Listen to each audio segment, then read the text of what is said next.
1, 2, 3, 4.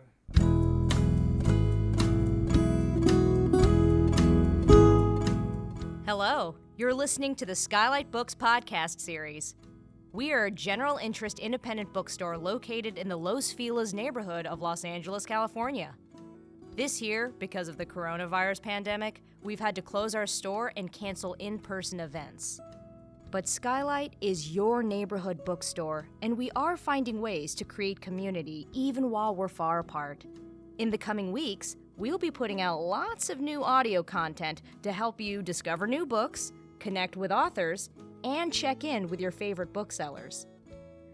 To learn more about how you can help keep SKYLIT alive, please visit our website at skylitbooks.com or check out our social media accounts on Twitter and Instagram. You can subscribe to the podcast on Podbean, iTunes, and Spotify.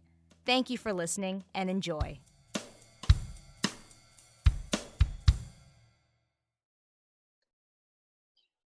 Hello, lovely SKYLIT listeners, and welcome back to SKYLIT. This is the SKYLIT Books podcast series, and I'm your host, Mandy, the events manager at SKYLIT Books.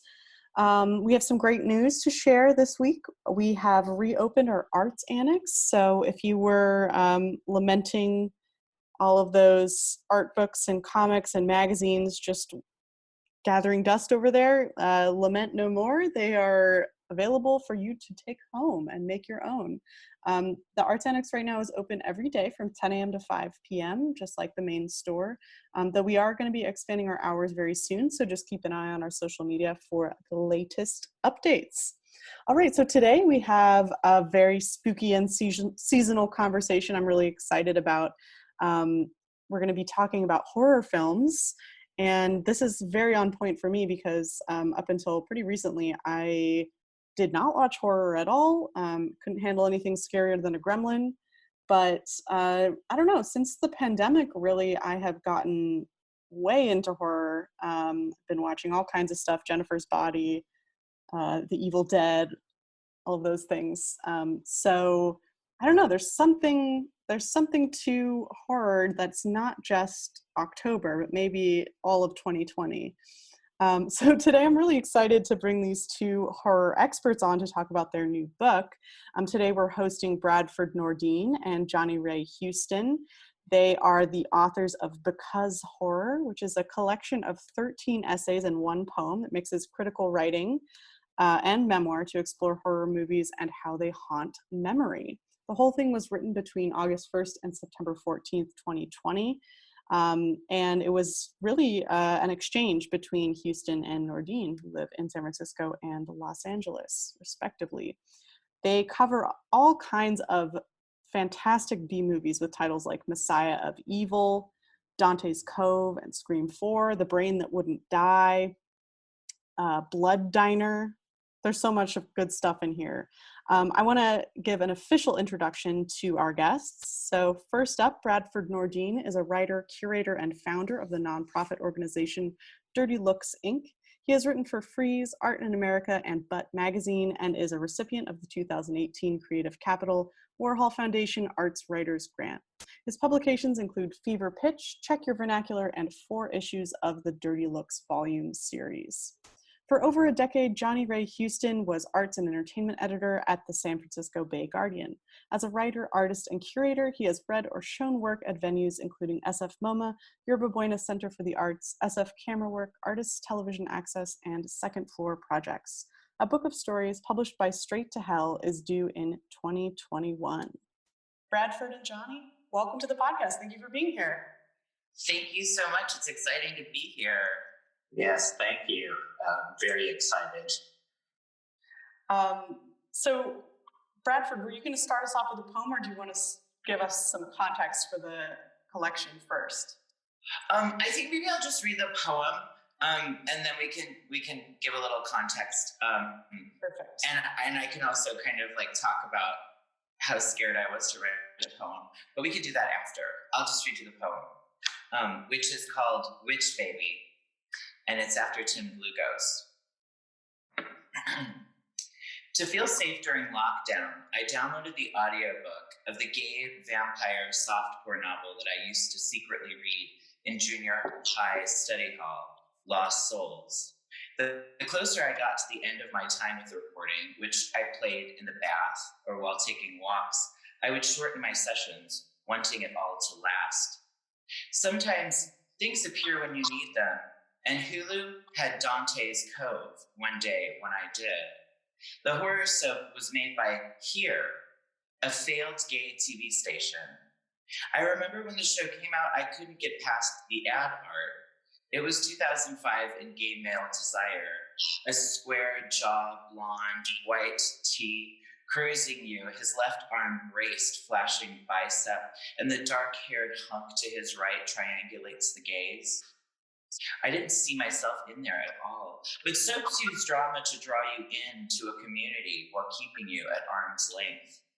Cues came from Queer as Folk, where I was just in when I needed to be seen in Missouri, and stores still sustained themselves on woven rainbow bracelets.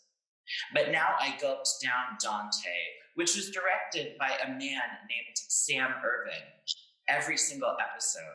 Only 12, but spread over 3 seasons. He also wrote its theme song. I was hooked from the very first thump of its tribal beat, dying to be with you, as the wind roared through Tracy Scoggins' hair and her black lips pulled back, her teeth bare, all the tenets of Gothic melodrama, all the chintz of soap opera, all the primed fitness of millennial gaze, and an expanse of quarantine time stretched wide before me where I needed this thing, entertainment, to keep me safe with its intrigue and peril, with these impossible bodies that didn't appeal. My friend asked, which one is your type? None. An early sex scene. The camera frames a sweat-curled ass under blue lighting, and we take our time here. Then the ass begins to jiggle inexplicably, a self-aware twerk in this mechanism. And it's soap, so they kill folks off or recast, and it's soap, so the setting shifts between seasons and the frame switches from film to video. My thrill at this discovery of falling head over heels for the thing I rejected as crass 15 years ago, and realizing its kinship with the trash lit I cherished 10 before that, is accepting the difference between being the subject and the target and finding warmth there. The most immersive soaps never end, so I was wary to watch the climax of Dante's Cove. Cancellation meant there was never going to be a season 4, and I too had to cancel my free subscription to yet another streaming platform, which in and of itself is a vessel. But this weird thing happened, and the conclusion of the story just felt so perfect. In soap, satisfaction isn't meant to be a goal, but a temporary relief from the tumult. Kevin fucks Bro while Toby and Adam watch Trapped in the Mirror Realm, and Grace is carrying a witch baby. And if I want to make that a metaphor for how this show lives in me now, I can. So that was Witch Baby. I mean, Johnny, do you want to kind of get things started by talking a little bit about like how we, how because horror came to be? Because it was written, it all came together in 2 months. Yes, it was. I think it was a really natural and I don't know. I feel like there was a real natural process, and there were a lot of back and forths between us that happened, but they were conversational. And something that really strikes me about the book is that we ended up sharing certain themes, whether it was subjectivity or our own personal history to some degree, to I don't know, our zeal for the horror film genre. And in some cases, we were writing about movies that we both had a passion for, that we wanted to write about, and even that really fell into place in a way that was completely void of conflict in any kind of way. There was just a lot of mutual support that happened. That's something that I'm really grateful for about this project. It's for me, this is my first time doing kind of a larger book. I'd only really done chapbooks, up until this point, and I've always wanted to publish something larger, so I'm very happy about it. And this was initially envisioned as a chapbook, but we just wrote entirely too much. So then it wasn't a chapbook anymore. Well, it's somewhere between Hedi El Kholti, who became the sort of like erstwhile editor who contributed the artwork and wrote the afterword and laid out the book, and is the publisher through Semiotext. He calls it a publication because it's somewhere between a chapbook and a book and a, what is this, zine. It's too sexy to be a zine, or like fine to be a zine. But I mean, I also just like, I don't know, there's something to me that I love so much. And maybe, you know, I didn't even know if it's legible in the words itself in terms of the process of pulling this together. But literally, I think we started at the very beginning of August, and the thing went out into the world at the beginning of October. And when we started the idea, it really was just created to be this breakneck system for creation. And I was visiting my family in Missouri, and my mom just built a screened-in porch, and they would go to bed, and it was in the summer, so I would watch movies on the screened-in porch at night. And there was just something really like sweet and comfortable and kind of retrospective or reflective or something like that about that space and that kind of that viewer space. And I think, you know, at that time we were talking about things, but we didn't really have an idea exactly of how it would become. But I'm very much a context queen. So all I have to do is sort of like figure out what the context is. And then I just am like a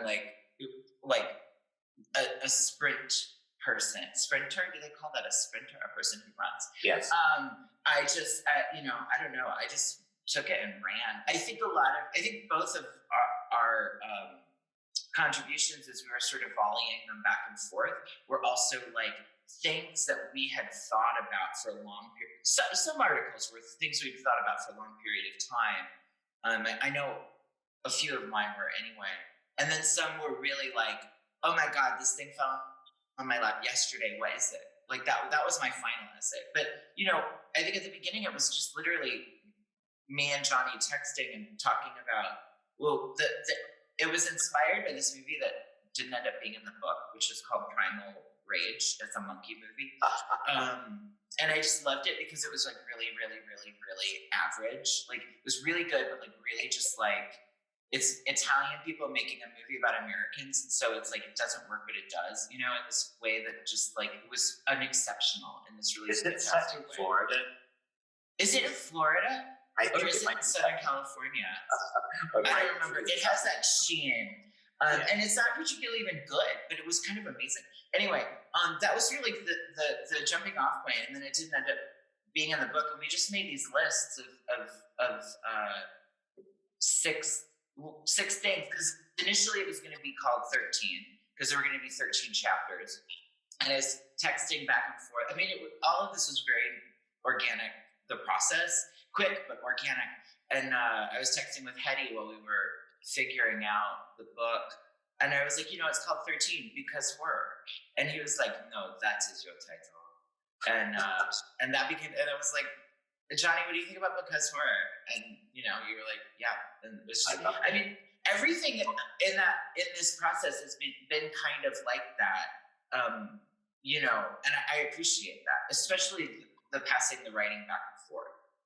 Yeah, I feel like I was, even actually the process, I feel like it deepened our friendship with one another, which is something that, you know, I wasn't setting out for that to happen while doing the book, but I think that sharing our passions and then just being in touch with each other about whatever we were going through at the moment, it was just like a great experience. But I mean, even just hearing you talk about that experience of being at your mother's place and what that might have inspired in you.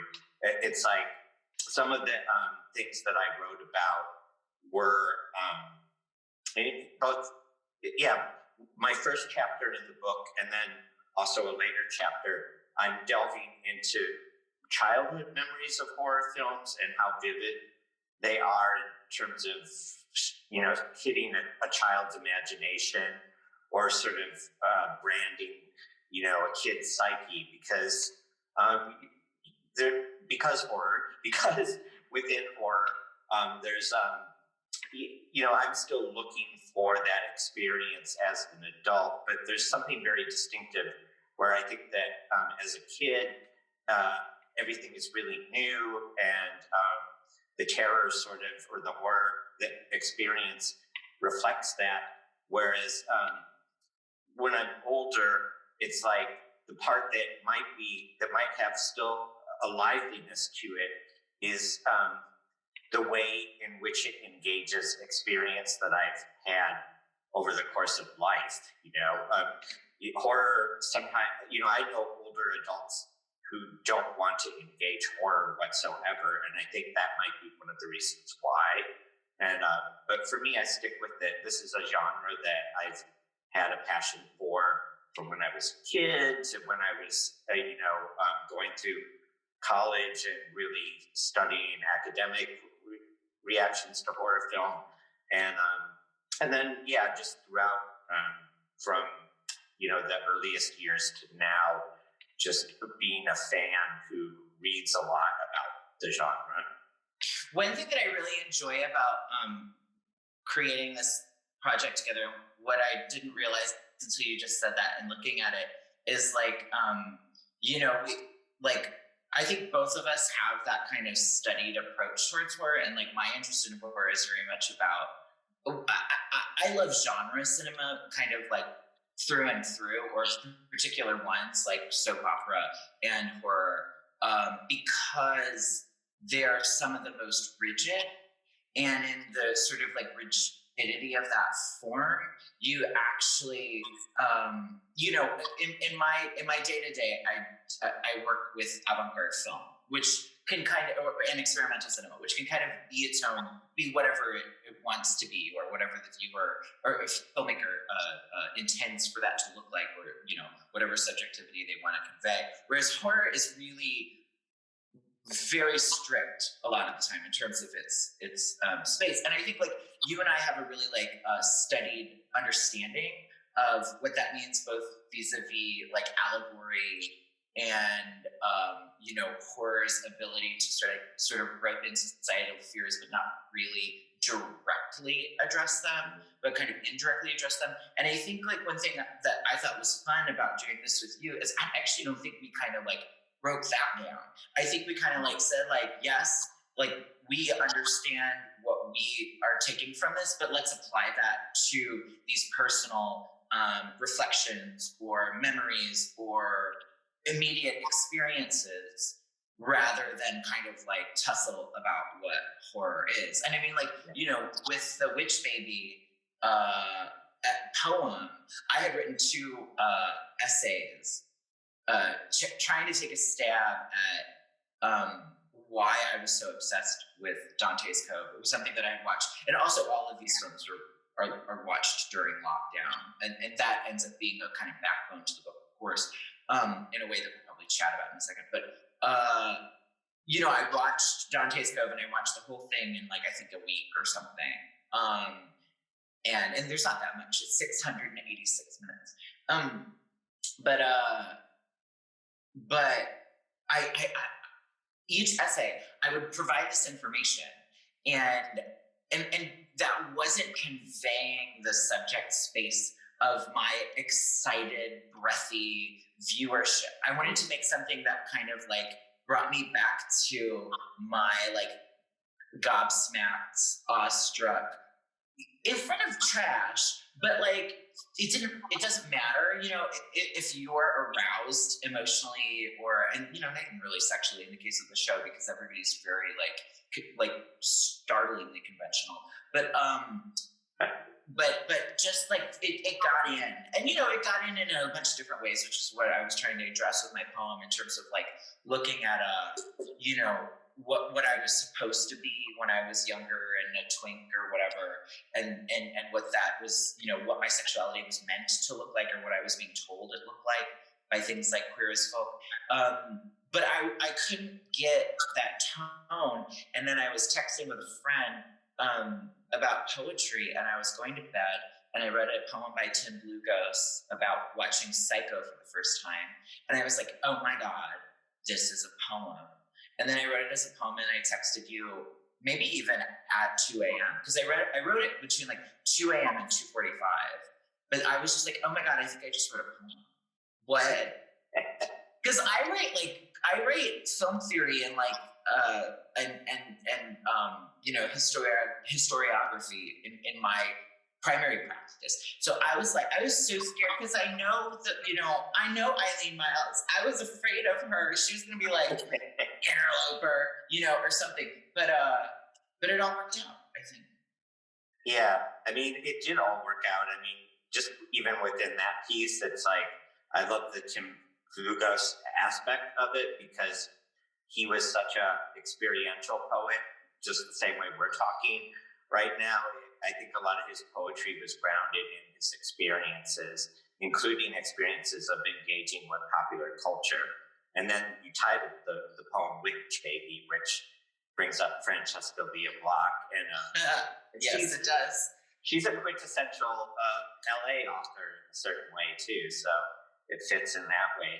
But and I love hearing you just talk about the 2 a.m. aspect of it because it's past the witching hour, and then on top of it, I think that you alluded to the pandemic, and I could just say for me that confessionally, like my sleep patterns have been really haywire during the pandemic. It has something to do with the isolation of the pandemic and the fact that we're all kind of, especially if we're not engaged with 40-hour-a-week jobs, we're sort of, our sense of time, or at least I'll say my sense of time, has become very distinct and very different from the way it would be if I was just working a 9-to-5 or something like that. And it's allowed me to just do something like this project because I think there is a distinctiveness in terms of the way in which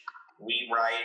I feel like in some ways, I mean, I've had this at points in my life as a writer, but I was very almost envious of the way that Bradford could just in a heat of passion write a piece. I'm very, when I'm writing nonfiction that isn't based in my own stories of things that I've gone through, when I'm writing this kind of, actually I end up bringing my autobiography into these pieces a lot. But when I'm doing the more critical writing, what I have a tendency to fall into is a journalist's perspective because I was a journalist for so long. And that includes writing to deadline. And it was kind of funny because Bradford knew that the book needed to be done by a certain date and everything. And I sort of plugged away where I would write a piece like every week or so. And and I was supposed to be doing that, but I jumped the gun a little. Which is, it was very inspiring to me that you jumped the gun. It was motivating, and it also gave me some ideas in terms of where I could go with things, and made me feel really free in a certain way, because one of the first pieces that Bradford wrote, it brings together the film Messiah of Evil, which we both love, and Play It As It Lays, which is a 70s movie as well, based on the Joan Didion novel. So there is a lot of, literary references within this book as well. But just to bring you through the chapters, I think maybe we could both, just say quickly what we wrote about. And I wrote about a movie called The Brain That Wouldn't Die that actually contextually I think is seen as sort of ridiculous movie. It got spoofed by Mystery Science Theater, but I wanted to tap into the more existential aspects of the movie because the main character has no body and is just a very angry head. And then I also wrote about all the horror movies or most of the horror movies that begin with the word "don't" in their title. just with the idea that actually it's almost the opposite within horror movies, where if they start with don't, then they're going to be showing you exactly what they say you shouldn't do. I wrote about a 70s film called The Killing Kind, which was made by Harrington, and he is like a great Los Angeles figure of both like the Hollywood underground and then the avant-garde underground. And it's sort of like, I think it's an underknown picture. And I wrote about a movie called Tourist Trap, which is almost like an American giallo picture. And I wrote about Mandy, which is a more recent horror film, but the one that has the most pandemic aspect, well, the two that have the most contemporary aspects to them are Mandy, because I bring in just the idea of death cults. And we're certainly in an era right now where the idea of the death cult and, is very applicable to the political realm and to just what's happening in this country at the current moment. And then I wrote about this film called Pulse, which is from a director, Kiyoshi Kurosawa, and it came out in 2001. And I just wrote a little bit about, a lot about how the film is about loneliness and its relationship to technology. And I feel like under the pandemic, we're all, with the ascendancy of Zoom and things like that, or just, texting one another all the time to overcome feelings of separation. I just felt the movie itself was really applicable to what people are going through at the moment. Well, it is funny because getting this to people, and like people are starting to receive it in the mail now, and people are reading it, and I think, did we say that we were intentionally not setting out to write a COVID memoir? Yeah, I think. I feel like that was definitely something that I was intentionally I don't want this to be like the we went through lockdown and all I got was this book. But I do think when this first started in March, I sat down and I had this other project that's constantly waylaid. And I was like, oh, well, I'll write it now. And I was writing for a couple of weeks at the very beginning, and I was like, this is not coming to me. I am not able to write this. And I was talking to a friend of mine who does a lot of HIV activism, and he was like, duh, girl, trauma.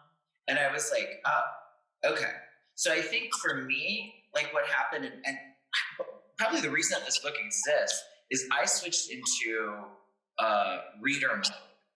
And I just watched, I think, 400 movies for months. That was all I did, because I run a nonprofit that's events-based. And so basically I don't run a nonprofit right now. So all of a sudden I was just looking at things and not really expressing. And then when we came up with the idea of this thing, I think I was just pent up, and I just sort of tore through. And there were a few things that that were pieces that lived in me already. And I always I feel like when I hit the mark, when I'm writing, I always think of that a Cookie Mueller story, where you're just you've got it in your head and you're just trying to get it onto the page, and with a cadence that recalls what it was. I don't know why I think it's a Cookie Mueller story, but the way that you could just seamlessly tell a story. And my essay about Deathdream was very much that, which is a Bob Clark movie. And it's just this harrowing movie about, it's a quote unquote allegory about Vietnam that takes place, that was shot during the Vietnam War. And it's about loss, and it's about death. And it's, it is just heart wrenching, but I wrote it in an hour. I just sort of sat down, and it just came out of me because I love that movie so much. And the ending is so excruciating and beautiful.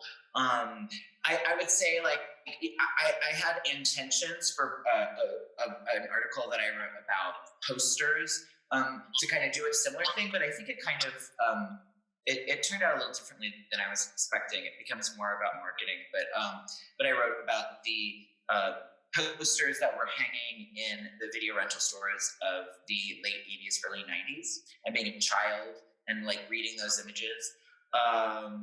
I wrote about my experience watching Scream 4 during lockdown while dosed on ketamine, and how that drug allowed for maybe the surface and some of the compromises of the Scream cast to kind of become worlds together at the surface of the text, and become this kind of like maudlin whirl, if you will. I wrote about Witch Baby. And then, I think one of the centerpieces for me, what I love about the book so much is the piece about Play It As It Lays and Messiah of Evil, because for me, I love those movies so much. And I'm always joking that Dead People is, or Messiah of Evil is alternately titled Dead People, that Messiah of Evil is a remake of Play It As It Lays, because it's really about two like white nihilists just sort of like ghosting through life. Like they just both look totally gorgeous and they don't care, and they're both really apathetic, and they're just like moving through this space. But in Play It As It Lays, it all takes place in the daytime, and Messiah of Evil, it all takes place at night. So, there is this sort of tonal shift. But then, like, the thing about writing that piece was, like, I love this movie. I love that movie. But, like, that doesn't mean this needs to be an essay. What's in here? And I sort of just, like, even in the essay itself, I'm, like, pressing on those two titles. And then I realized that I'm more interested, actually, in the people that made the movies and how they were two Jewish couples who worked in the industry in the 1970s and could be intellectual and could be creative and could be weird and could exist within a studio structure.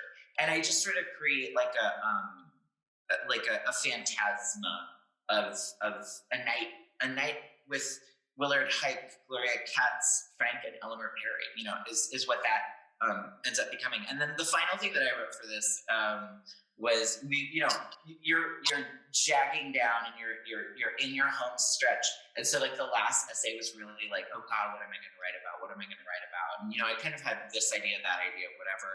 And then one night on Hulu, there was this movie that I'd never seen popped up called Blood Diner, and I hit play, and I was already kind of like thinking about an essay about like Claire Denis, I think, and cannibalism, But then I watched this movie called Blood Diner, which is also about cannibalism. But and I just was totally blown away. And it was made by a 24-year-old Asian American woman in 1987, and it was just like, what is this?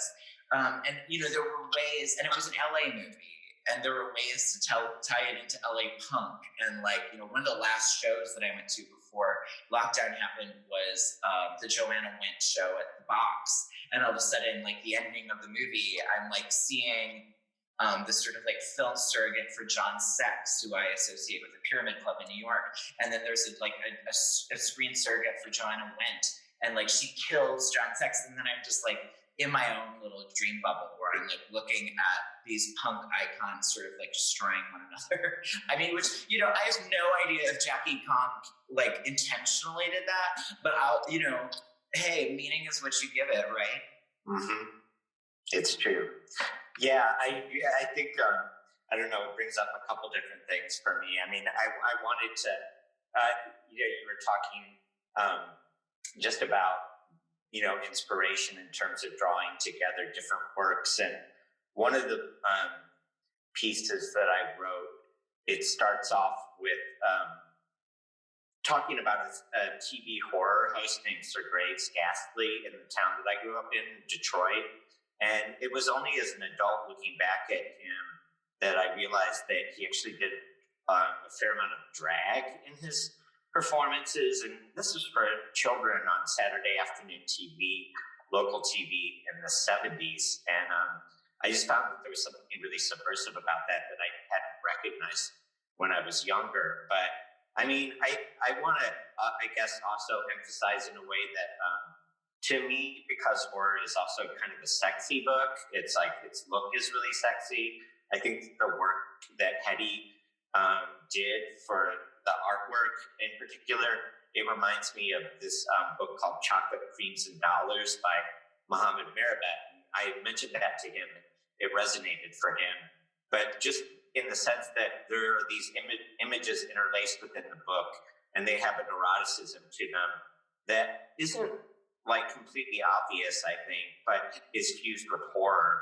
And I was really pleased that manifested without me even communicating anything about it. Like Bradford and Hedi are friends, but I just got to meet Hedi over this past weekend.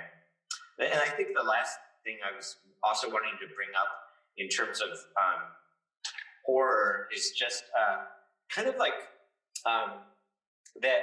I don't know, this is swinging it back to the pandemic aspect again, but I think one of the things, I could be wrong, but one of the things that might have set Bradford thinking about this project was, on social media, there was a point where I was kind of just like really diving into horror films, and this is early, March, April. I would dive into the most ridiculous B horror movies that I hadn't seen yet, and just kind of like find some dark humor in them. And we were just conversing by text today, and it's just the idea that the pandemic itself is horrifying, but then at the same time, horror, and Bradford can speak to this more, but like there's a complexity between that relationship or lack of relationship. And then at the same time, I think that horror movies, provide an escape at this present moment. I know they have for me. Yeah, I mean, like, that's one thing that horror really does. I think in this way, it's like a ride. It's like a roller coaster, and it takes you out of your present. And even like, I think one of the things that's really interesting about horror in this particular moment is it can take you out. It can even be commenting on what we're going through, like watching a movie like Host, which takes place in a Zoom call. Takes you out of your present space and puts you into a screen surrogate kind of role, so that the horror becomes more, not necessarily muted, but narrativized, so that it's not like, something that you're going through, but it's a bit dissociative, but in a way that actually has a kind of working through process that I think is really, in some ways productive, in some ways it's escapist entertainment. But I think that, one of the things, if I were to say I felt bad about anything about this lovely book that we've pulled together, is like, it's all like super duper like B movies and like weirdo movies.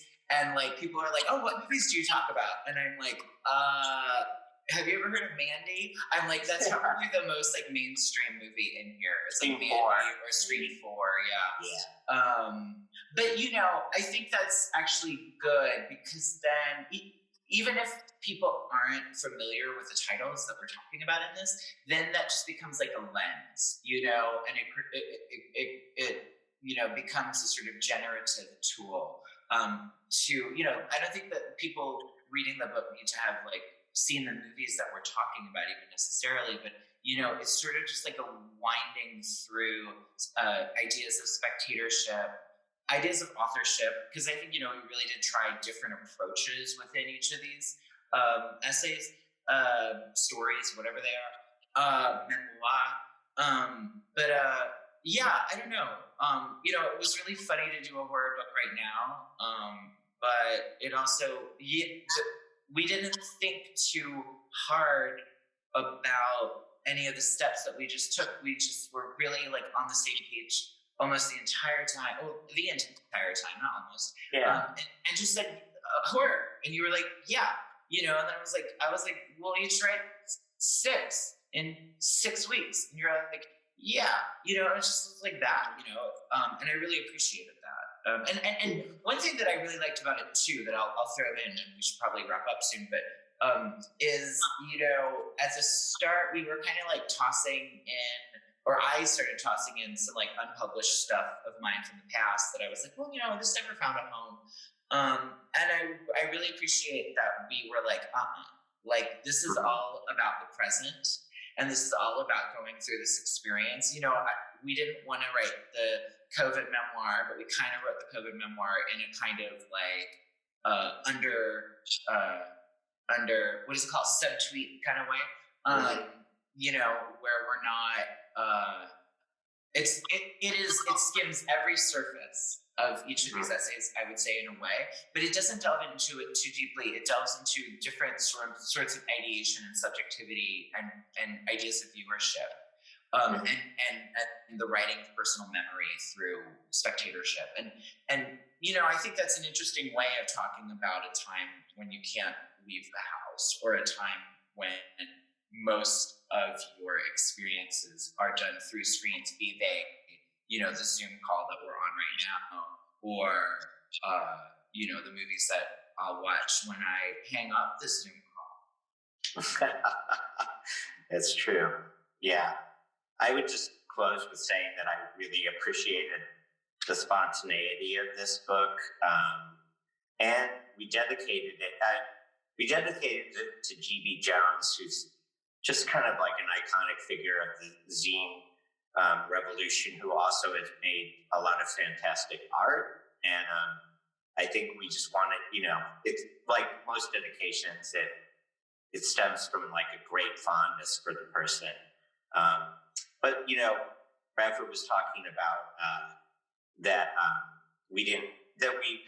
the pieces that we covered film-wise tended to run towards the obscure or B-movie, but there's always the space for because horror 2 or whatever other title we might want to come up with it. And, you know, there might be space within that to tackle some legends of the horror genre and maybe give a different take on them from what people might expect. Ooh, counter readings. That sounds so exciting. I'm ready for a whole series of these. Well, we can make them really fast.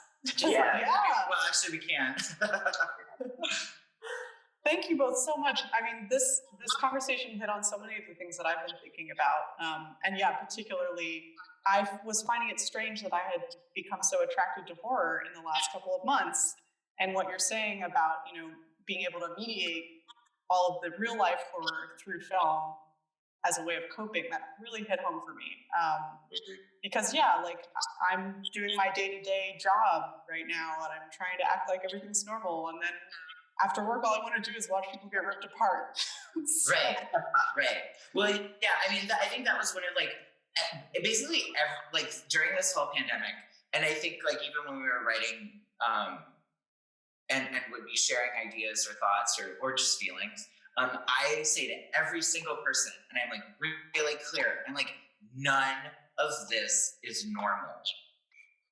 And we have to stop pretending like it is. So whatever your need or whatever your response is in this moment is completely valid.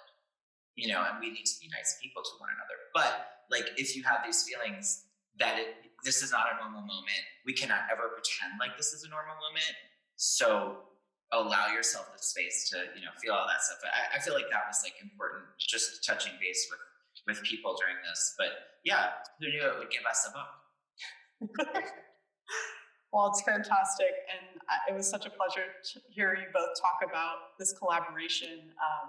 It seems like a really magical project to work on. And now that it's out in the world, that must feel really good. So congratulations. Thank you. Yeah, it's really exciting to have people hold it and look at it. Well, is there anything else either of you would like to mention or plug before we say our goodbyes? Well, Johnny was just in town because we were shooting a video reading, which should be, I think it will be up the week of Halloween via the Roxy Cinema in San Francisco, where we read a couple of different pieces from the book with visual sort of like illustrations projected behind us. So it's like a multimedia. You know, I mean, how the hell do you do a reading now? I guess, like, you've asked yourself that question maybe once or twice in Skylight, but, you know, we were like, we just wrote a book about movies. How do we do this? You know, so we did something. And a dear friend of mine helped out with that, Michael Robinson, who's a very talented filmmaker. So looked for that. That will be very fun. And then there's like, other little surprises that will be published here and there of excerpts or whatever from this. But also just get this because it's fun and scary and seasonal. Yes, hear. Get it from SKYLIT. We're going to have someone on hand for you. Johnny, anything else you want to say? I think Bradford really covered it. It was Bradford's birthday yesterday, and I was really happy to celebrate it with him. Happy birthday, Bradford. Thank you. I'm a spooky baby. I guess the one last thing, just because it's literary related, is that there was also, in addition to a love for G.B. Johns, we both had just great love for Kevin Killian, and he figures within the book. That's true. We didn't dedicate this to Kevin, but Kevin kind of runs throughout, and was it the time that I think as a coda, like part of the influence was I was visiting San Francisco and staying with Johnny, I think, when I was helping to organize Kevin Killian's memorial service for Dodie Bellamy. And I was staying with you and I looked at, this is probably when the book started. I was staying with you and I looked at your DVD collection or your book collection. And I was just like, do you know we have the exact same taste? It looked like my DVD collection. And I was just like, okay, there's something here. So yeah, I think, the book is dedicated to GB because we love GB. And we do love GB, but we knew that GB would love the book. But I do think also the bones of the book are the community that Kevin Killian built, or is the community that Kevin Killian built. And we wouldn't know one another if Kevin was there, Yeah, and it's funny, I just really quickly want to say that it was the exact same experience for me. I saw Bradford's apartment for the first time in full when we were making these movies over the weekend, and he had gorgeous posters of all the movies that are in my pantheon, my absolute favorites, which is just I was just wow about it. Our tastes are really similar in a way that it's just wonderful. So, well, I look forward to more collaborations from you both. Thank you so much for this opportunity. Yeah, You're very welcome. All right, we'll say our goodbyes. Catch you on the flip side, everybody. Thank you for listening to the SKYLIT Books podcast series. Please don't forget to visit our website at skylitbooks.com and make sure to follow us on Twitter and Instagram. Also, don't forget to subscribe to this podcast for more author talks and bookseller conversations. You can find us on Podbean, iTunes, and Spotify. Stay safe and healthy, and we hope to see you back in our store soon. I see